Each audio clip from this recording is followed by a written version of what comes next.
اس کے ساتھ ساتھ حضرت علی براہ راست آپ علیہ الصلوۃ والسلام کا خون تھے، سگے کزن تھے، چچا زاد تھے، آپ کے سگے رشتہ دار تھے، اور آپ علیہ الصلوۃ والسلام ان کے کفیل تھے۔ تو دیکھیں کہ اتنا قریبی تعلق ہے، اور یہ علماء نے بیان کیا ہے کہ جب کسی کی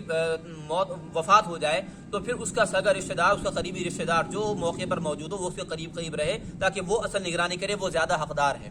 اور یہ حکم باقاعدہ احادیث سے مستنبط اور ماخوذ ہے۔ تو صحابہ کرام نے یہی خیال کیا کہ علی جو ہیں وہاں پر موجود رہیں، کام کرتے رہیں، ہاں بعد میں جب معاملات سارے مکمل ہو جائیں گے علی آئیں گے بیعت کر لیں گے۔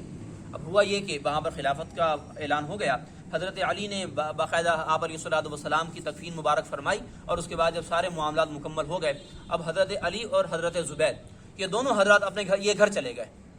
اب وہاں پر جب خلافت کا باقاعدہ معاملہ ہو گیا، اگلے دن جو ہے وہ مسجد نبوی شریف میں ایک عام مجمع اکٹھا کیا گیا، اجلاس کیا گیا، گویا ایک طرح کا وہاں پر ایک جلسہ کیا گیا، اور حضرت علی کو اور حضرت زبیر کو گھر سے بلوا لیا گیا کہ آپ تشریف لے آئیں، ایسا ایسا معاملہ ہے اور وہ بیعت کا معاملہ ہے۔ حضرت علی آئے اور جب پتہ چلا تو ٹھیک ہے، آپ فوراً حاضر ہو کر آپ نے بیعت کر لی۔ یہ باقاعدہ مستند ذرائع سے، مستند کتب سے ثابت ہے، حوالہ جات سے ثابت ہے۔ حضرت علی نے باقاعدہ بیعت کرنے میں کبھی بھی کوئی تعمل تردد نہیں کیا، چاہے حضرت ابو بکر کی بیعت ہو، چاہے حضرت عمر کی بیعت ہو، چاہے حضرت عثمان کی بیعت ہو۔ انہوں نے ذاتی طور پر جو خیال اور گمان کیا وہ ایک الگ بات ہے، لیکن یہ کہ انہوں نے بیعت کرنے میں تردد کیا یا انہوں نے کوئی اختلاف کیا یا وہ کوئی مجبور تھے، ہرگز ایسا نہیں۔ انہوں نے اپنے اختیار سے اپنی بات جو ہے وہ اپنے اختیار سے، اپنے ارادے سے باقاعدہ آگے بڑھ کے بیعت کی، اور جو ان کا ذاتی خیال تھا وہ ان کا ذاتی خیال تھا، انہوں نے کبھی اس کو شریعت کے طور پر نافذ نہیں کیا۔ خلافت کا معاملہ شریعت کا تھا، اور جہاں انہوں نے دیکھا کہ جو جمہور ہے، جو اکثریت ہے، وہ ایک معاملے پر متفق ہے، تو میں اپنی بات آگے پیش نہ کروں، ورنہ صحابہ کرام کو باقاعدہ اس بارے میں آزادی تھی کہ وہ اپنی بات آگے پہنچا سکیں۔ جو لوگ یہ کہتے ہیں کہ معاذ اللہ حضرت علی اس وقت جو ہے ان کے ساتھ زیادہ لوگ نہیں تھے، یا حضرت علی کسی اور وجہ سے معاذ اللہ تقیہ کیا، یہ کیا عجیب بات ہے۔ حضرت عمر ہی کا دور ہے، مسجد میں آپ خطبہ دے رہے ہیں، اور آپ نے مہر کے بارے میں خواتین سے یہ فرمایا کہ خواتین کو چاہیے کہ اپنے مہر کی مقدار کو، رقم کو تھوڑا کم رکھا کریں تاکہ لوگوں کے لیے آسانی ہو۔ تو ایک خاتون کھڑی ہو گئی، بزرگ عورت تھی، اب کہاں حضرت علی اور کہاں وہ ایک بزرگ خاتون، ان دونوں کے رتبے کے درمیان کتنا فرق۔ اور حضرت علی وہ ہیں کہ حضرت عمر ان کو اپنے مشیر رکھا کرتے تھے، اپنا قاضی بنایا تھا، اور ان کی وجہ سے ایک ایسی حد کا انہوں نے اجرا فرمایا کہ جو باقاعدہ شرعی صدا کہلاتی ہے، اور اس میں تغیر و تبدل نہیں کیا جا سکتا، اور اس کا انکار کرنا کفر ہے۔ وہ شراب کی صدا ہے، شراب کی جو صدا 80 کوڑے، یہ حضرت علی کی وجہ سے ہوا، حضرت علی نے مقرر کروائی، یہ ایک رائے دی تھی، حضرت عمر نے اس کو نافذ کروایا۔ تو کہاں حضرت علی کا مقام، کہاں اس بزرگ عورت کا مقام؟ لیکن وہ بزرگ عورت بھی اپنی بات کہنے میں آزاد تھی، اور انہوں نے کہا اے عمر، تم یہ حکم کیسے تبدیل کر سکتے ہو کہ جس کا اختیار رسول اللہ نے ہمیں دیا ہے، تم کیسے اس کو تبدیل کر سکتے ہو؟ حضرت عمر نے برملا یہ کہا کہ ایک عورت نے درست بات کہی اور عمر نے خطا کی۔ یہ تھے عمر جو حق کے معاملے میں، دین کے معاملے میں غیرت مند، دیانت دار، امانت دار اور حق بات کو قبول کرنے والے تھے۔ تو یہ کیسے ہو سکتا ہے کہ معاذ اللہ حضرت علی کے ساتھ زیادتی کی گئی ہو، جان بوجھ کر کوئی ظلم کیا گیا ہو، کوئی ناانصافی کی گئی ہو، اہل بیت اطہار کا کوئی معاذ اللہ حق مارا گیا ہو؟ اچھا ہوا یہ کہ تقریباً تمام مسلمانوں نے بیعت کر لی، سب نے ہاتھ دے دیا حضرت ابوبکر کے ہاتھ میں۔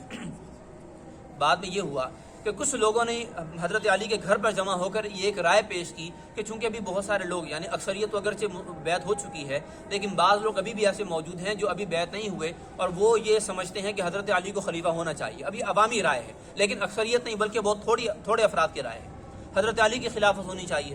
اب ہوا یہ کہ بات چیت ہوئی تھی، ایک صحابی نے کہا کہ میں آپ کی حمایت کروں گا، حضرت زبیر ان کا نام بتایا جاتا ہے، حضرت زبیر بن عوام رضی اللہ تعالیٰ، انہوں نے کہا کہ میں آپ کی حمایت کروں گا۔ بات ہوئی، ختم ہو گئی، آئی گئی ہو گئی، اتفاق یہ ہو کہ یہ بات حضرت عمر کو پہنچ گئی۔ حضرت عمر چونکہ دین کے معاملے میں، لوگوں کے اجتماع میں اور انتشار نہ ہونے کے معاملے میں بڑے سخت تھے، بہت محتاط تھے۔ ان کو جب یہ خبر پہنچی کہ حضرت علی کے گھر پہ یہ معاملہ ہوا، فوراً سیدہ کے گھر پر تشریف لے کر گئے اور حاضر ہو کر بڑے ہی ادب کے ساتھ عرض کی کہ سیدہ، آپ جو ہے رسول اللہ کا جگر پارہ ہیں، اور آپ کا جو ادب ہے، آپ کا مقام بہت اونچا، آپ میرے سر آنکھوں پر ہیں۔ مجھے ایسی خبر ملی ہے، اور آپ جن لوگوں نے یہ باتیں کہی ہیں ان کو آپ بتا دیجیے گا کہ اگر کسی نے ایسی حرکت کرنے کی کوشش کی، میں ان کے گھر کو جلا دوں گا، میں ان کے گھروں کو جلا دوں گا، ان کے گھروں کو۔ یہاں پر التباس، شبہ، یہ کس طرح پیش کیا جاتا ہے کہ معاذ اللہ حضرت عمر نے حضرت سیدہ کو یہ فرمایا کہ معاذ اللہ آپ کا گھر جلا دوں گا، اور پھر اس میں مزید آمیزش کیا کہ معاذ اللہ حضرت سیدہ کا جو ہے انہوں نے اسقاط حمل کر دیا تھا، اور اس میں ان کا گھر جلا بھی دیا تھا، لکڑیاں ان کی جلا دی، گھر جلا دی، یہ کر دی، یعنی اللہ کی پناہ، مسالے پر مسالہ، مسالے پر مسالہ اتنا لگایا کہ اصل حقیقت چھپ گئی،